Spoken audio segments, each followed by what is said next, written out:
मौसीकी से शौक रखने वाले, बिलख़ुसूस कराची में रहने वाले, ये अच्छी तरह जानते हैं कि 80s और अर्ली 90s में ग्रुप्स का रुझान हुआ।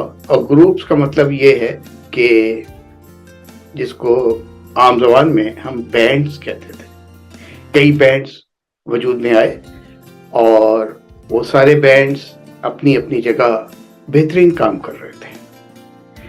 उन्हीं दिनों की बात है, एक बैंड हमारे सामने आया। ये नौजवानों का ग्रुप और गालिबन एनईडी के सारे तालिब इल्म थे। इन्होंने एक बैंड बनाया, उसका नाम रखा लाइव वायर्स। लाइव वायर्स ने बहुत कम वक्त में बहुत शोहरत कमाई। बेशुमार यादगार गीत उन्होंने प्रोड्यूस किए। उनके लीडिंग सिंगर और कंपोजर ने भी बहुत नाम कमाया। मगर क्या कहा जाए, वक्त की आंधी ने उनके रास्ते बदल दिए। जबकि इनके लीडिंग सिंगर का कहना यह था कि वो प्यार के रास्ते थे अपने ही वास्ते, दूरी थी न फासले, हाथों में हाथ थे।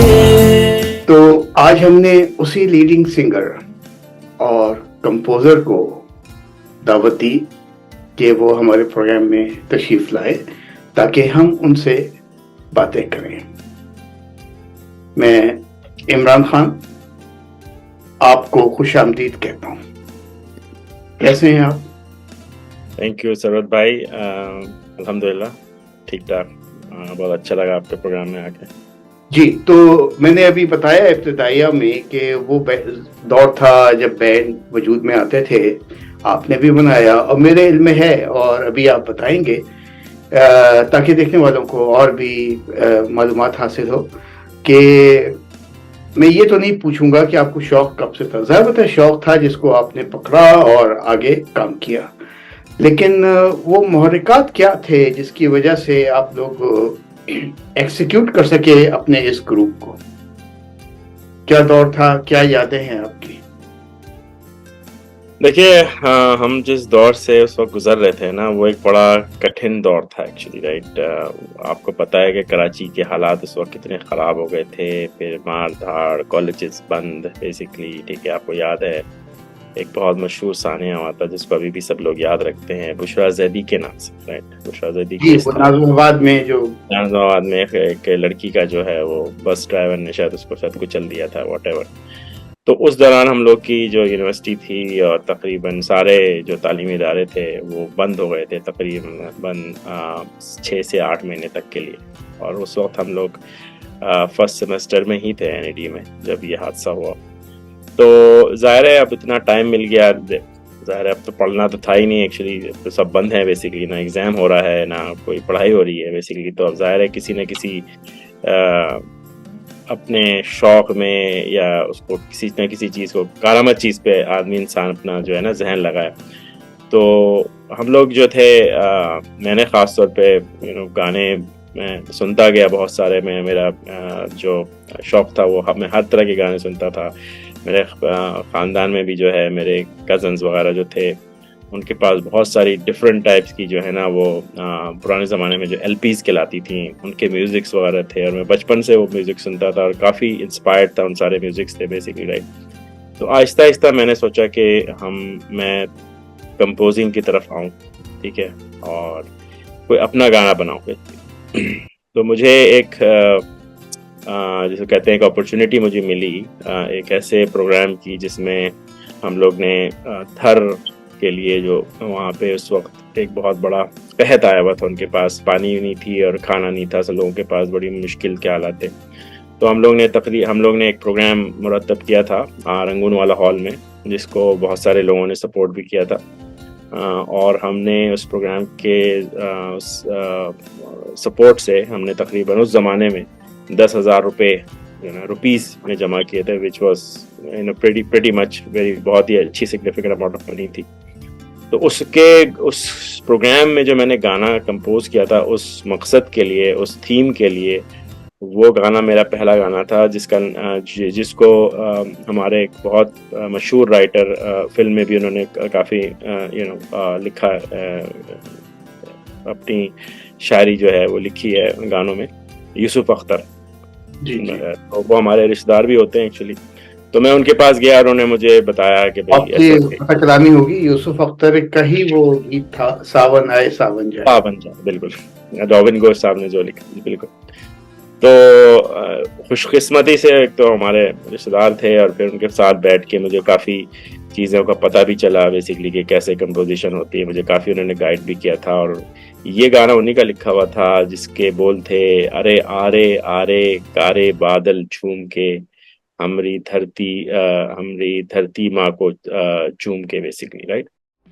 अरे आरे आरे कारे बादल झूम के, अरे आरे आरे कारे बादल झूम के,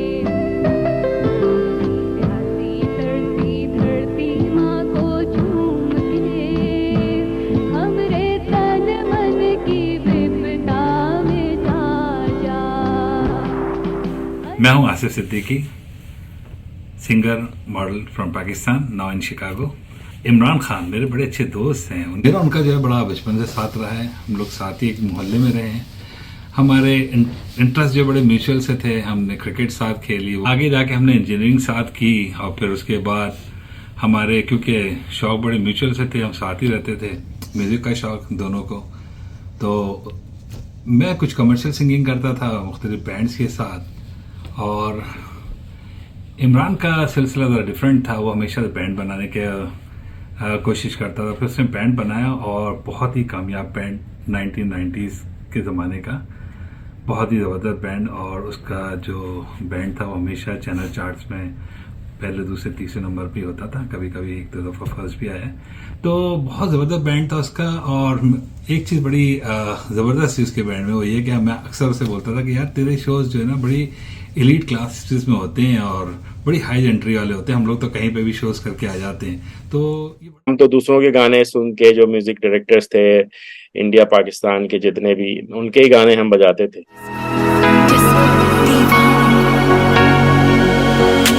जाना जिंदगी से न जाना, प्यार का ये खजाना लुट न जाए कहीं। जाना हम रहेंगे तुम्हारे, है जब तक सितारे, है जब तक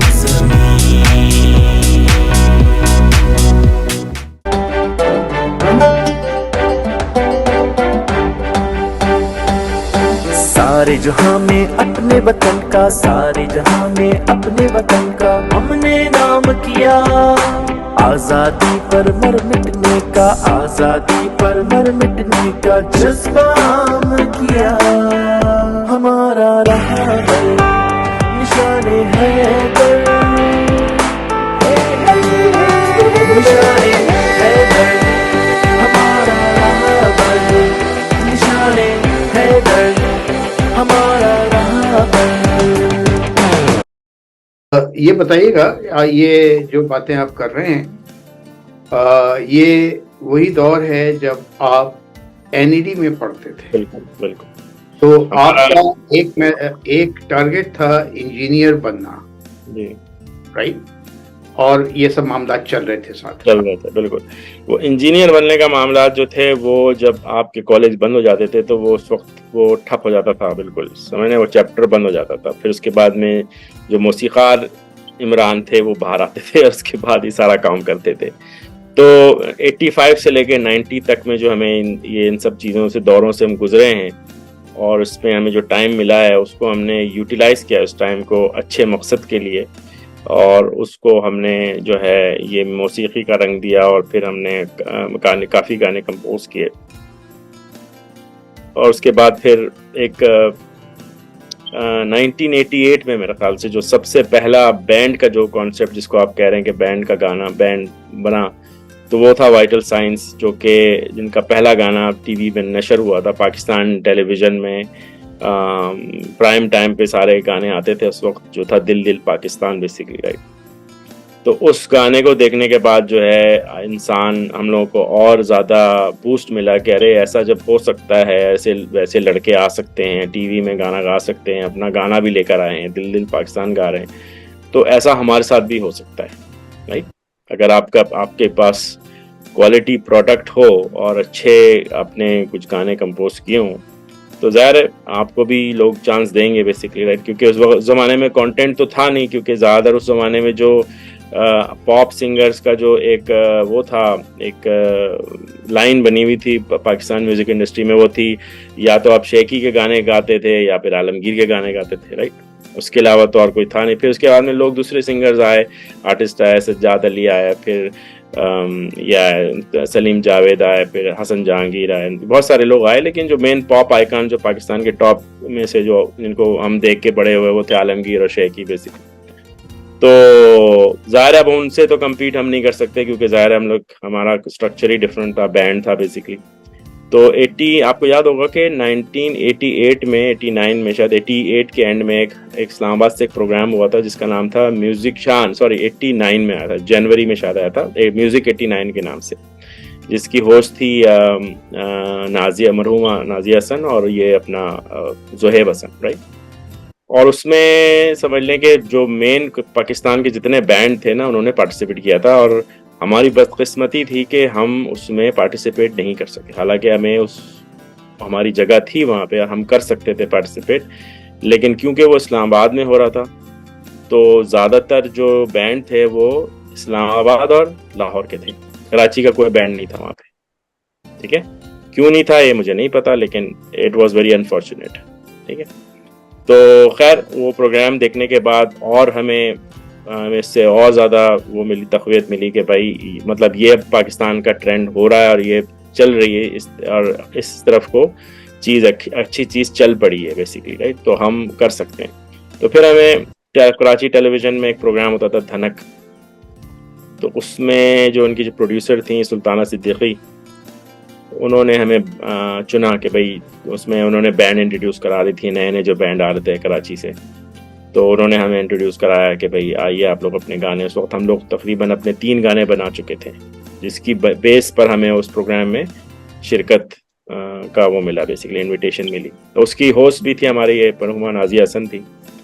तो उस प्रोग्राम में जब शिरकत की और हमने अपने गाना उसमें रिकॉर्ड कराया, प्रोड्यूस किया उसको, तो फिर उसके बाद में हमें गज़नफ़र अली एक साहब थे जो कि कंबाइंड ब्रॉडकास्ट सिस्टम उन्होंने वो लेकर आए थे, और उन्होंने पाकिस्तान टेलीविज़न से एक टाइम लिया था, नया चैनल शायद था उनका NTM के नाम से।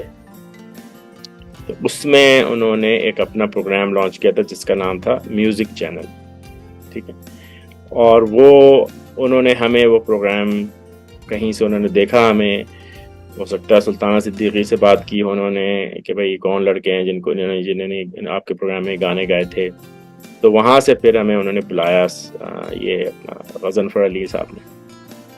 फिर उन्होंने हमें बुला के, मुझे ख़ास तौर पे उन्होंने he liked me much actually. हमारे पूरे बैंड में सबसे ज़्यादा काम वो मुझसे ही करते थे और मुझसे ही बातें करते थे। तो वो कहने लगे कि इमरान देखो, ये तुम्हारा पायलट प्रोग्राम जा रहा है, ठीक है, और पाकिस्तान में ऐसा प्रोग्राम कभी हुआ नहीं है, ठीक है, और ये मेक और ब्रेक वाली कहानी है, ठीक है। मैं तुम्हें ट्रस्ट करके तुम्हें पहला प्रोग्राम का पायलट गाना दे रहा हूँ, ठीक है, और ये गाना हिट होना चाहिए, ठीक है। तुम्हें जो सिंगर चाहिए, जिसके साथ तुमने काम करना है, तुम मुझे बता दो, लेकिन गाना तुम्हें जो है तुम ही बनाना है, और तुम इसको रिकॉर्ड करोगे बेसिकली। तो नेक्स्ट डे हमारे जो थे अज़हर हुसैन, उनके ऊपर हम रख के आ गए। उनकी शिफ्ट थी, तो उनको कहा कि आप हमारा गाना मिक्स कर दीजिएगा, बस हम तो जा रहे हैं। तो उन्होंने कहा फिक्र नहीं करो। तो बस इसके बाद जो है आपको पता है कि वो जब गाना पायलट किया है, तो म्यूज़िक चैनल जो था वो सब ने देखा, ऐसा देखा कि ये क्या हो गया बेसिकली। मतलब वो इसी तरह का पंच था लोगों को कि जैसे फर्स्ट टाइम जब मैंने 88 में दिल दिल पाकिस्तान देखा था, जब मुझे वो चीज़ फील हुई थी कि यार ये क्या मतलब हो गया एक्चुअली, राइट। तो छा गए बादलें, जब छा गए बादलों के साए, वो गाना था जो इसने म्यूजिक चैनल को मतलब जब ओपन हुआ पायलट प्रोग्राम तो लोग जो थे मतलब पागल हो गए कि यार ये क्या म्यूजिक का प्रोग्राम आ गया है, राइट। उसके बाद फिर ज़ाहिर है हमें हर प्रोग्राम में हमें हमारा एक स्लॉट होता था कि हमने एक गाना देना है उस प्रोग्राम में। तो उस प्रोग्राम से फिर लाइव वायर जो था वो अपनी जो बुलंदियां थी उसको छूने लगा एक्चुअली। कराची के बाहर पाकिस्तान में, पूरे पाकिस्तान में फिर हम लोग जो है बचाने जाने लगे। फिर उसके बाद हमने अपना पहला एल्बम जो था वो रिलीज़ किया था बेसिकली उस म्यूजिक चैनल के फ़ौरन बाद ही हमने, जिसका नाम था नहीं उमंगे एक्चुअली। बढ़ गए हैं फासले, मंजिलें, रास्ते, तुम हो कहाँ मैं कहाँ, छा गए हैं बादलों के साए, रंग आँखों में है आसमाए, छा गए हैं बादलों के साए, रंग आँखों में है आसमाए, देख के ये आसमां सोचती हूँ मैं यहाँ, तुम हो कहाँ मैं कहाँ।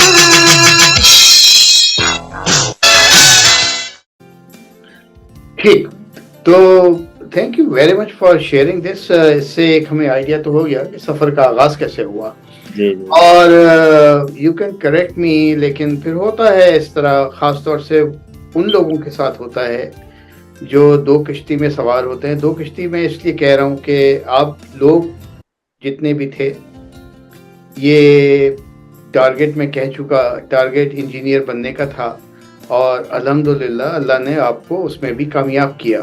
तो उसके बाद मैंने जैसे शुरू में कहा कि वक्त की आंधी ने सब कुछ बदल दिया, रास्ते बदल गए, तो इट डज हैपन, वो तो हो गया।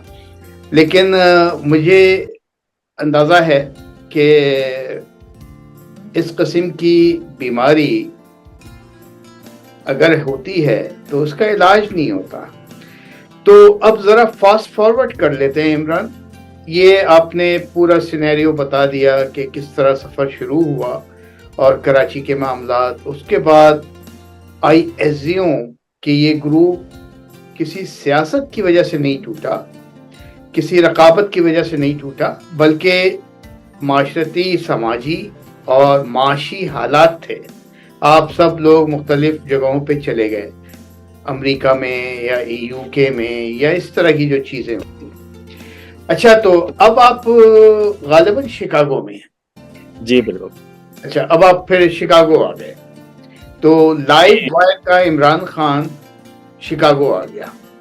जी 91 में एक्चुअली हम लोग मैं, सरोश और बाकी जो दो हजरात थे वो अपने अपने कामों में बिजी हो गए और मैं और सरोज जो है वो हम लोग आला तालीम के लिए अमेरिका आ गए 91 में। उसके बाद फिर सारा जो काम था मतलब हमारा अल्हम्दुलिल्लाह मैं ये कह सकता हूँ कि हमने पीक में जाके अपना सब कुछ छोड़ा, लेकिन हमने ये नहीं किया कि हम कह सके कि भाई हम जो है ना टूट गए, जैसे आपने कहा कि बिखर गए या कुछ। ऐसी होती नहीं कि इसका इलाज मुमकिन हो, तो वो बीमारी आपके साथ साथ है। तो अब ज़रा ये बताइए कि वो माहौल तो नहीं रहा कराची का, ना गज़नफर बेग हैं यहाँ, ना आपके वो साथी हैं, लेकिन मेरे इल्म में है कि आपकी गायकी और आपकी कंपोजिशन का दोनों मामला अभी भी चल रहा है। आई वुड से कि प्रोफेशनल लाइफ की वजह से क्वांटिटी तो कम हो सकती है, साल में ज़रूरी नहीं है कि आपके 24 गाने आए, हो सकता है सिर्फ 6 आए, लेकिन ये इंडिकेट करता है कि सफ़र जारी है। तो ये बताइए कि अब एक तवील अरसे खामोशी के बाद कराची में तो आप लोगों ने क्वांटिटी वर्क किया, राइट? क्वांटिटी इसलिए कह रहा हूँ कि आप लोग मसरूफ रहे, आपने किया और उस वक्त एक जंग जीतनी थी, वो जंग जीत ली। अच्छा, अब मामला जंग जीतने का नहीं है, अब है क्वालिटी देने का। 17 से हुआ दोबारा से, समझ लें, जिसमें हम लोग आए ऐसे हमने ऑडियो सिर्फ नहीं रिलीज़ किया, हमने अब वीडियो भी बनाना शुरू कर दिया और बाकायदा हमने इसकी मार्केटिंग शुरू कर दी, सब कुछ। तो हम लोग ने स्टार्ट किया इससे कि क्यों ना हम अपने वतन का जो कौमी तराना है उसको हम अपने स्टाइल से गाएं एक्चुअली, ठीक है ना। आपने देखा होगा, भी आप देखिएगा नेक्स्ट वीक जो है वो अमेरिका में एक इवेंट होता है सुपर बोल के नाम से, ठीक है। सुपर बोल मैं तकरीबन जब से अमेरिका में हूँ 32 साल से, तब से मैं सुपर बोल देख रहा हूँ। हर सुपर बोल मैं देखता हूँ एक्चुअली, बड़े शौक से बैठ के देखता हूँ। एक अच्छा सोशलाइज इवेंट होता है वो। सुपर बोल के स्टार्ट में आपने देखा कि कौमी तराना अमेरिका का गाया जाता है, ठीक है। उसमें अमेरिका के कोई भी आर्टिस्ट हो, बड़े से बड़ा नाम ले लें आप, ठीक है, बैंड हो, सोलो सिंगर हो, फीमेल वोकलिस्ट हो, जो भी हो, वो आते हैं और वो अपने स्टाइल में कौमी तराने को पेश करते हैं। ये उनके लिए एक एजाज है, ठीक है। और वो अपने कौमी तराना जिस तरह से पेश करते हैं, पेश करके चले जाते हैं, सिर्फ चाहे वो म्यूजिक के साथ गाएं या सोलो गाएं, ऐसे ही विदाउट म्यूजिक वो अपने तौर पे परफॉर्म करते हैं।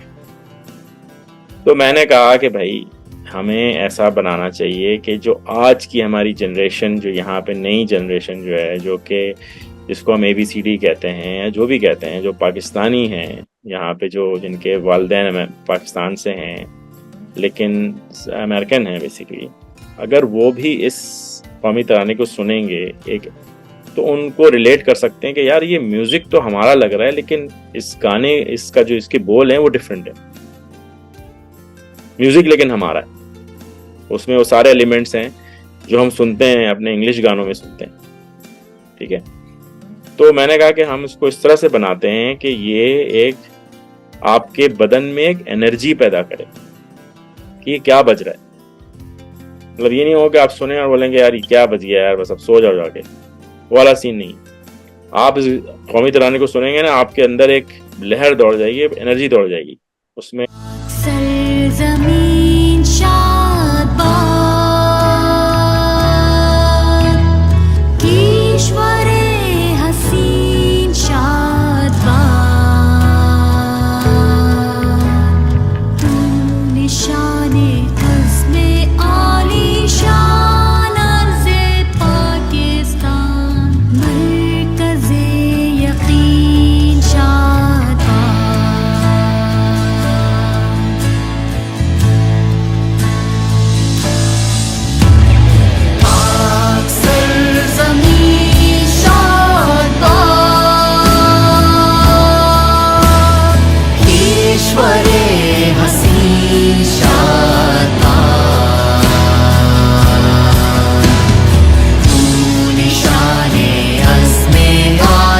शान अर्ज़े पाकिस्तान, मरकज़े यकीन शादबाद।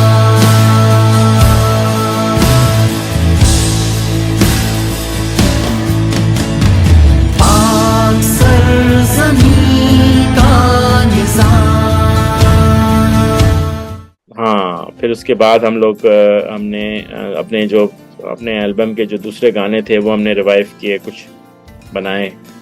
एक नया गाना हमने बनाया मोहम्मद अली शेखी के साथ। मुझे हमेशा शौक़ था शेखी के साथ काम करने का, तो शेखी भाई के साथ हमने एक गाना बनाया जिसका नाम, वो भी पाकिस्तानी नेशनल सॉन्ग था, वो भी जानी पाकिस्तानी के नाम से, और 2018 में हमने वो गाना बनाया।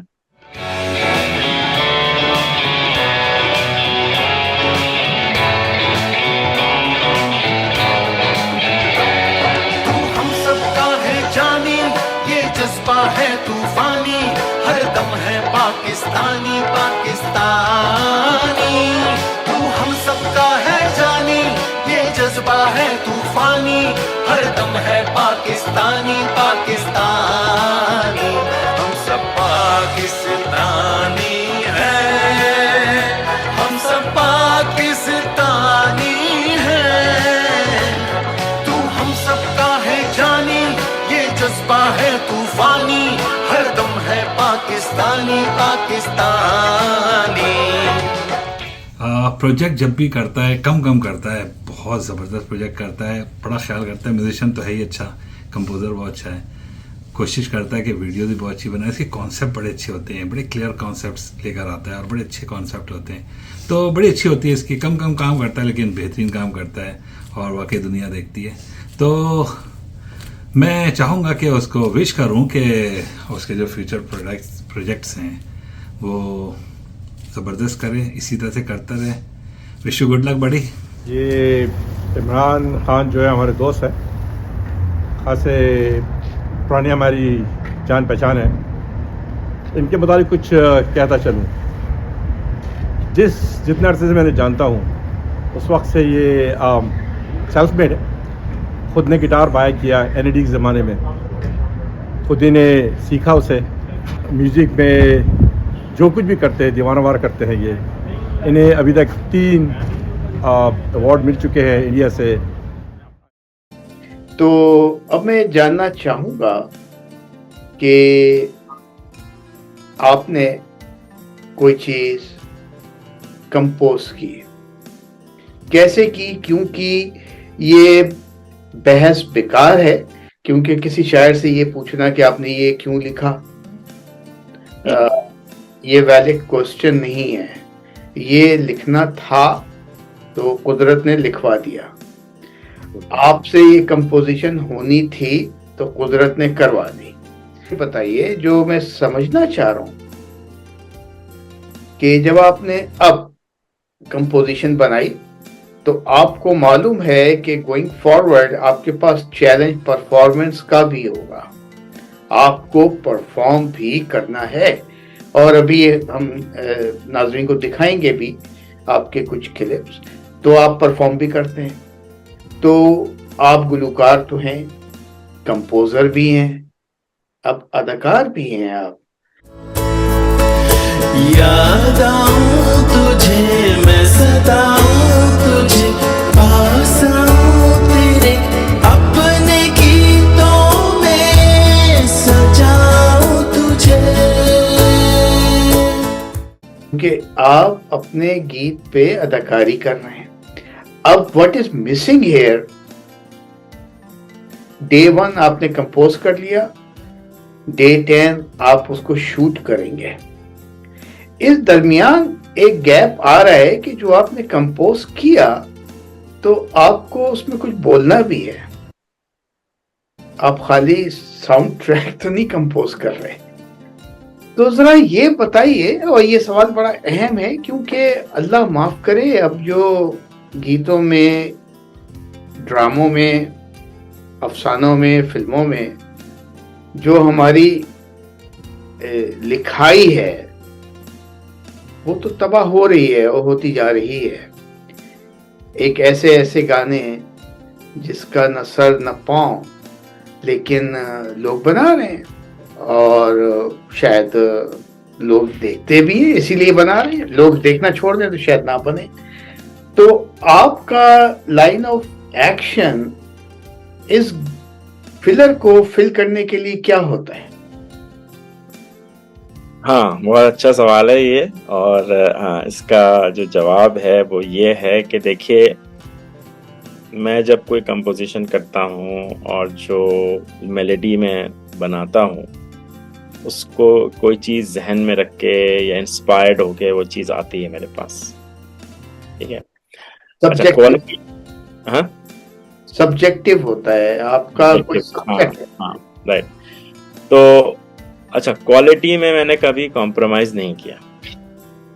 ठीक, ये पता है कि मेरा सॉन्ग, मेरी जो मेलोडी है इसकी क्या क्वालिटी है, और वो जब फाइनल प्रोडक्ट बन के आएगा, उसका जब ऑडियो में लोग सुनेंगे तो उसको किस तरह सुनेंगे और उसको क्या सुनने को मिलेगा। तो जो गैप आप बता रहे हैं ना, ये गैप मेरे लिए बड़ा मुश्किल है पुल करना, क्योंकि आपको पता है कि इस गैप को पूरा करने के लिए आपके पास एक बहुत अच्छा लिरिक्स राइटर होना चाहिए, ठीक है। वो लिरिक्स राइटर ऐसा होना चाहिए कि आपके साथ वो बैठ के काम भी कर सके, आपकी वो चीज़ मौसीकी को वो देख सके अपने शायरी से कि ये वर्ड्स कौन से वर्ड्स में बैठेंगे जो कि इस चीज़ को उजागर करेंगे। मैं सुर तू राग है, इश्क तो एक आग है, मैं तेरी लकीरों में, तू मेरा भाग है। मैं सुर तू राग है, इश्क तो एक आग है, मैं तेरी लकीरों में, तू मेरा भाग है। चलते हम जाएंगे, जलते वो जाएंगे, हमको मिटाएगी दुनिया अब कहाँ कहाँ। तुम ही हो मेरी यादों में मेरी जान, तुम ही हो मेरे गीतों में मेरी जान। इस तरह से मैंने 2-3 लोगों के साथ काम किया है और अभी इस वक्त जो मैं अभी आपके साथ जुड़ा हूँ बेसिकली, और आप देख रहे हैं कि हमने 2 गाने जो है आपके साथ, जो लिरिक्स आपके साथ जो बैठ के जो सारी कंपोजिशंस डिस्कस करके जो हमने बनाई हैं बेसिकली, बल्कि 3 हो चुकी हैं एक्चुअली, मैं समझता हूँ उसका उसका बहुत बड़ा इम्पैक्ट है अभी मार्केट में, और बहुत ज़्यादा लोगों को इसका पता चल रहा है कि वर्ड्स के जो मीनिंग हैं और जो वर्ड्स आ रहे हैं बेसिकली वो म्यूज़िक के साथ कैसे ढल रहे हैं और उसको कैसे डिलीवर किया जा रहा है। कैसे भला तुझको मैं जाऊं, तेरे लिए ही तो है मेरा प्यार, सबसे अलग खुशबू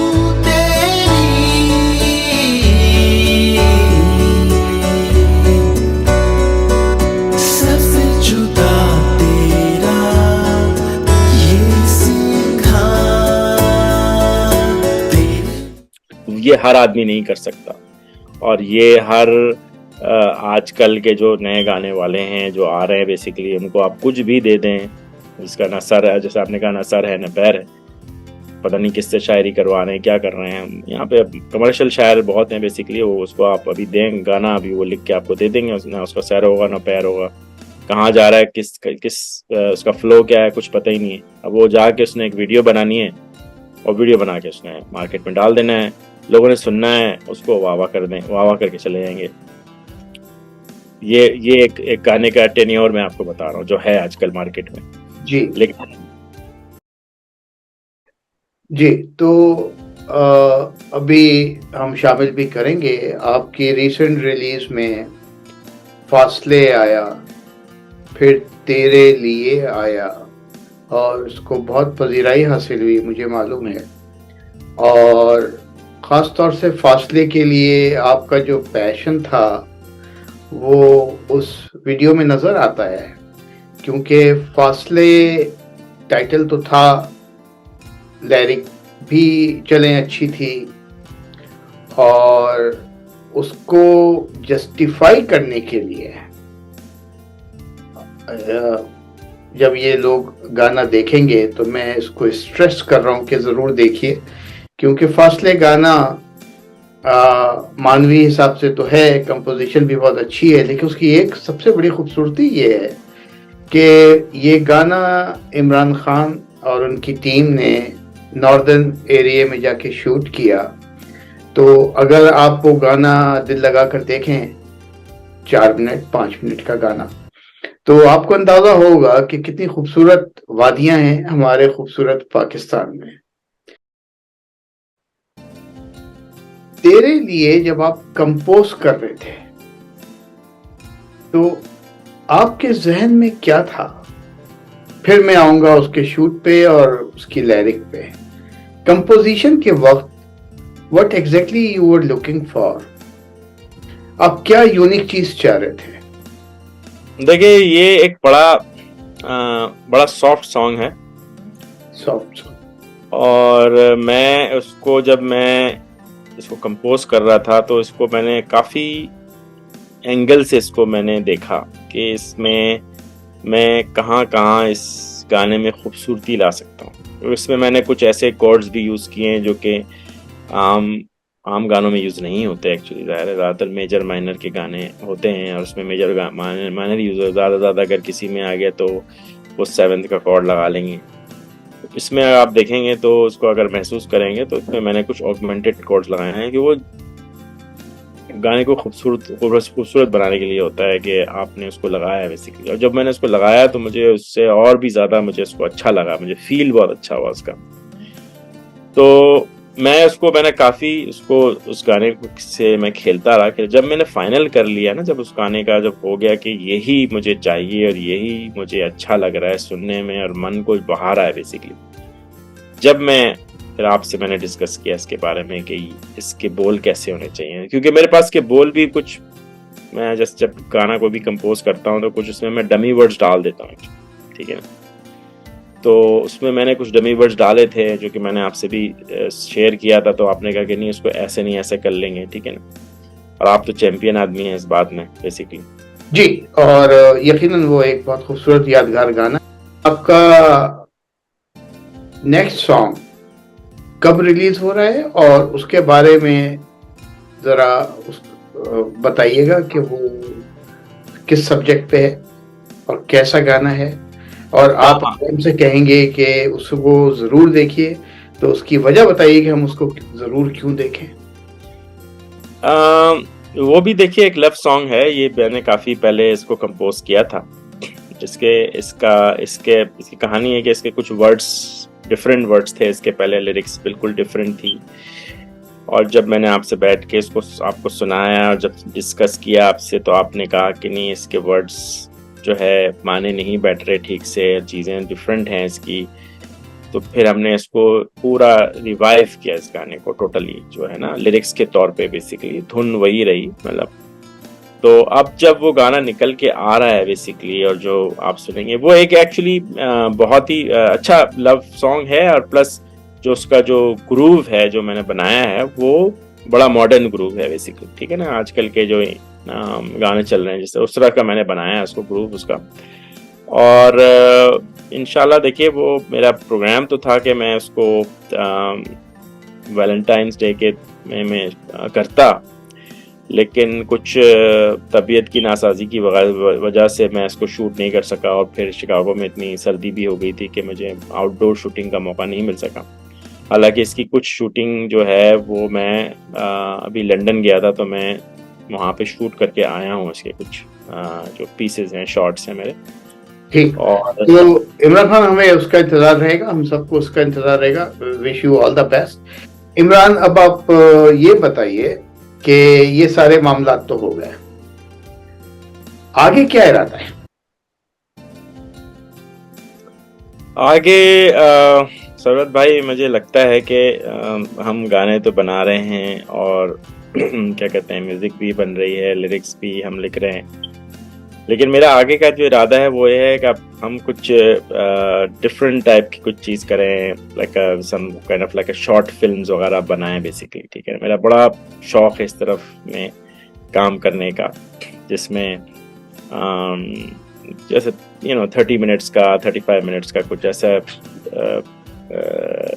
वो स्टोरीज हों बेसिकली। और उसमें आप डिफरेंट ज़िंदगी के डिफरेंट एस्पेक्ट्स दिखा सकते हैं उसमें, जो आजकल की रियलिटी है जो चल रही है हमारे इर्द गिर्द, जो सारी कहानियाँ हमारे इर्द गिर्द चल रही हैं एक्चुअली। आई थिंक मैं चाहूँगा कि हम इस पे काम करें बेसिकली, और कुछ ऐसे शॉर्ट फिल्म्स बनाएं और उसको रिलीज़ करें, जो लोग देखें और फिर बोलें कि हाँ ये तो मतलब ऐसा लगता है ये मेरी स्टोरी है बेसिकली, राइट। किसी से रिलेट कर जाए बेसिकली, राइट। वो क्या कह रहे, ये तो हमारी स्टोरी है बिल्कुल। तो ये है प्रोग्राम, इंशाल्लाह 2023 का प्रोग्राम यही है कि गाने तो बनते रहेंगे, गाने चलते भी रहेंगे एक्चुअली, लेकिन ये एक ऐसा प्रोजेक्ट है जो कि है पाइपलाइन में फंसा हुआ है कहीं पे, जो कि बस इसको जो है वो करना है, एग्जीक्यूट करना है जल्द से जल्द। एक आखिरी बात ये कि मैं आपसे गुजारिश करूंगा कि थोड़ा वक्त निकालें और हम एक बार और मिलेंगे और गुफ्तगू करेंगे आपके फिल्म, शॉर्ट फिल्म और ड्रामे के प्रोजेक्ट के हवाले से, इंशाल्लाह। ताकि लोगों को अवेयरनेस हो कि हम यहाँ क्या क्या कर रहे हैं, क्या क्या करना चाहते हैं और क्या क्या इरादे हैं। क्योंकि ये काउंट होता है, बहुत काउंट होता है। कोई अगर ये समझता है कि हम अमेरिका आकर बैठ गए तो अपनी ज़बान भूल गए, अपनी मौसीकी भूल गए, अपना कल्चर भूल गए, तो वो गलत समझता है। आप जो यहाँ काम कर रहे हैं और दूसरे लोग जो काम कर रहे हैं अपने वतन के हवाले से, अपनी मिट्टी के हवाले से, अपनी ज़बान के हवाले से, उसको लोगों को जानना चाहिए। और ये जब ही जानेंगे जब हम इंटरैक्ट करें। इंटरैक्शन बहुत ज़रूरी है। तो इमरान खान, आखिर में आप कोई पैगाम देना चाहते हैं अपने नाजरीन को? पैगाम बस मेरा यही है कि अच्छा सुनिए, अच्छी चीज़ को अप्रिशिएट कीजिए और अच्छी चीज़ को प्रमोट कीजिए, क्योंकि नॉइस और म्यूज़िक में जो है वो बहुत थिन लाइन है एक्चुअली।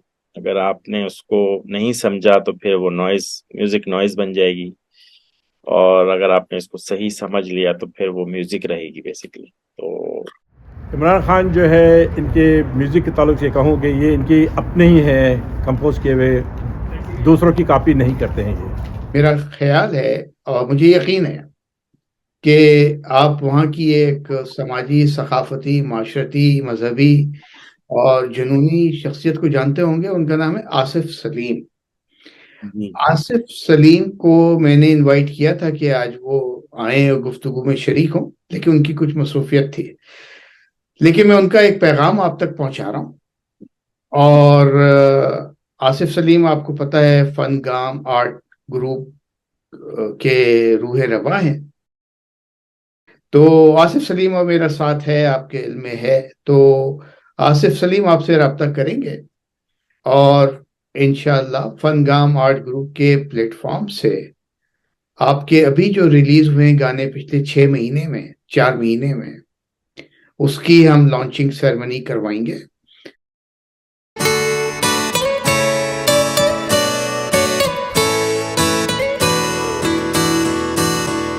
तेरे लिए है जीवन ये मेरा, तेरे लिए ही तो है मेरा प्यार। कैसे भला तुझको मैं जाऊं, तेरे लिए ही तो है मेरा प्यार। सबसे अलग खुशबू तेरी,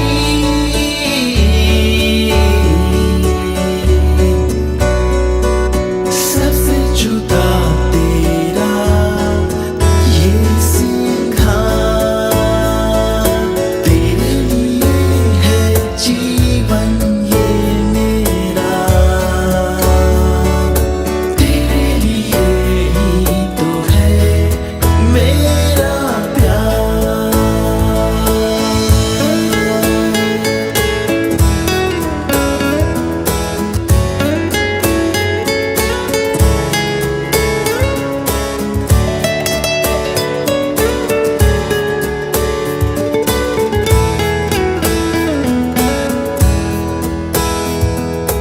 याद आऊं तुझे, मैं सताऊं तुझे,